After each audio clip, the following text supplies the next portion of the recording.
Hi everybody, I hope that you're all doing really well. So today I am back to do a classic tag for Nonfiction November, which is quite easily called the Nonfiction on Booktube tag. This was of course created by the wonderful Olive over at A Book Olive, who also originated Nonfiction November. And yeah, as the title suggested, is just a tag to take stock of our nonfiction reading. So going straight into the questions, question number one is, how much nonfiction do you normally read? And I originally wanted to say that I read around about a third nonfiction to 2/3 fiction, but then when I've actually taken stock of the reading I've done this year, my numbers are actually much smaller than that. Looking at this year's reading, I've read about 23% non-fiction, and then last year, 2020, I read 29%, so I've actually gone down significantly, which is really odd to me because I get more excited for non-fiction than I do for fiction typically. Vast majority of the books on my TBR are non-fiction, so why is it that there seems to be such a disconnect between what I want to read and what I actually do end up reading? And I think part of that is because of the speed that it takes for me to get through a non-fiction work compared to a fiction. Fiction for me tends to be a speedier read. That's part of the reason why I end up taking only fiction books on holiday with me, because I want to blast through as many books as possible. I typically find more fiction audiobooks available, whether that's on Scribd, whether that's my local library app, whether that's on YouTube, so that's probably a reason. I do get a good amount of my reading done via audiobook. So yeah, I definitely want to improve that number. I want to get my non-fiction up. Question number two is, what kind of non-fiction videos do you make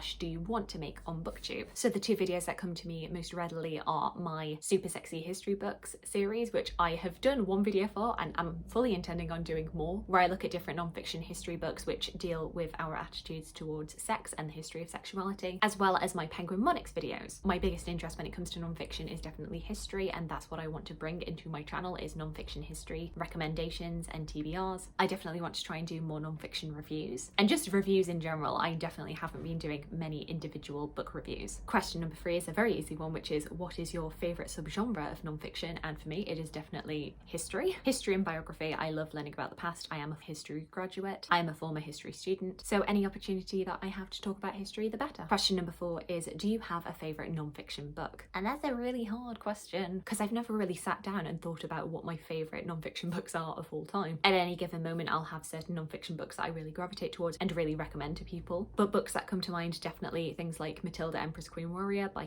Hanley, which just launched a whole obsession with Empress Matilda. I'm a massive fan of This Is Going to Hurt by Adam Kay. I just think it's both a hysterical and really sad, poignant medical memoir. I always say that everybody should read Why We Sleep by Matthew Walker. I don't know, I feel like this is definitely a question I need to come back to and maybe do a whole video on my favourite non-fiction books. Question number five is, what do you think keeps people from wanting to read more non-fiction? And I feel like back when lots of people were originally doing this tag, I heard so many smart, insightful answers to this that I don't know what I can add. But I think it generally is the association of non-fiction with school. People think of textbooks, they think of being in a classroom, and they think of just generally being bored. And I think generally, like with a lot of reading, a lot of people don't read. And I think part of the reason why people don't read a lot of fiction is the same as why they don't read a lot of non-fiction, is just not knowing where to go, of feeling overwhelmed and like, oh God, I'm never going to be able to read all of this, so why even start? And it's why I think that one good non-fiction book that really calls to you can open so many doors and just opens the floodgates for you wanting to read more and more non-fiction. Ultimately, the way to make more people interested in non-fiction is generally to make it fun, to make it very clear that this isn't just something that you're doing for homework, but something that can be genuinely enjoyable and pleasurable to do. Question number six is, why do you like non-fiction? And I think for me, it's generally the learning opportunity that comes with reading non-fiction, getting insight into different people, different events, different cultures and countries that I've never learned about before. It's that feeling of you guiding your own learning and feeling like, even though I'm not in a classroom anymore, that doesn't mean that my learning is done. There's still so much to explore. And I think it can be a really overwhelming feeling of, oh my goodness, there is so much out in the world that I don't know about yet. But every book that you read is just one more stepping stone into you having a little bit more appreciation about this massive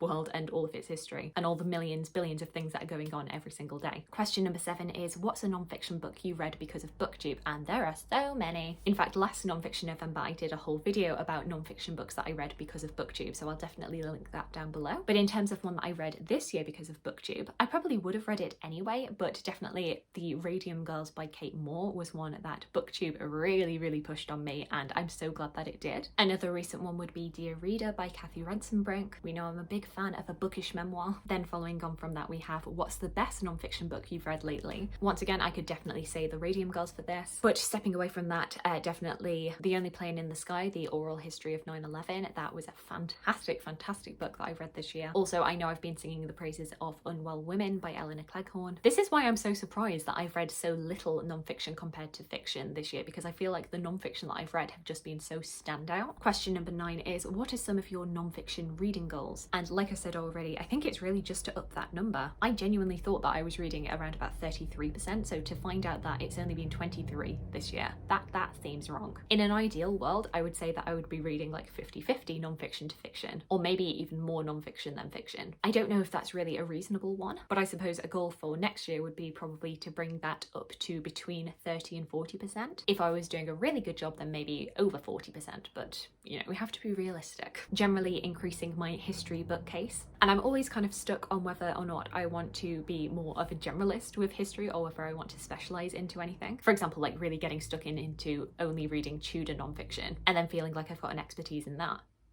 Expertise. Who do I think I'm fooling? But then when I go into the history section, I'm just struck by how much else there is there. There's so much world history that I just don't know anything about. Once again, it's overwhelming, but it's exciting. I think I would have to be a generalist. That's one of the reasons that I ended up doing a public history master's rather than an early modern, which is what I originally intended, is because I wanted the opportunity to be able to cover lots of different time periods, not just stick to 1, 2, 300 year period. So we will see. Hopefully just branching out with my history. And question number 10, what's your advice for incorporating more non-fiction into your reading diet? Make it fun for yourself. I feel like if you've already got some sort of interest in like a historical thing, then it's really easy to make that jump into non-fiction. You know, for example, if you watched Mary Queen of Scots or something like that, you could very easily find biographies on her. But with other non-fiction, I guess it's kind of tricky. I guess just generally think about what you like. You know, are you into cooking? Then maybe read some cooking memoirs. Are you into gardening? Read some gardening books. God, I'm so bad at this. I find it odd because it's kind of the same thing that I would do for fiction. I would just get recommendations from people. I listen to a lot of podcasts, which is where I get a lot of recommendations from, especially for my history ones. For example, I listen to the BBC History podcast, and they are constantly interviewing authors of recently released history books. So that's a really easy way of me getting recommendations. Just generally how I get a lot of my recommendations is just from shopping around. Just look around and make a little list, whether it's on your phone or pen and paper, and then just slowly but surely work through it. I don't know, I don't think I've got any like really special advice I can give, because for me it's everywhere, it's all over the place. Just take recommendations wherever you can. Type into Google like good books about this thing that I'm interested in, and there's always like further reading that you can do. A lot of books will have footnotes and bibliography, so definitely check the back of those, because they can be a really good jumping off point into other things. I don't know, I just generally like to wander around a bookshop and just find whatever's interesting me at that time. But I'm very much a mood reader. I'm not a very planned, organized person. I just really like non-fiction. I really love Nonfiction November, and I hope it does inspire other people to want to read it too. So there we go, that is the end of my weird rambly non-fiction on Booktube tag. Do let me know what your answers would have been to any of these questions down in the comments below. How is it that you find out non-fiction recommendations? I'd love to hear from you. I hope you're having a fantastic day, and I look forward to talking to you again soon. Thanks. Bye.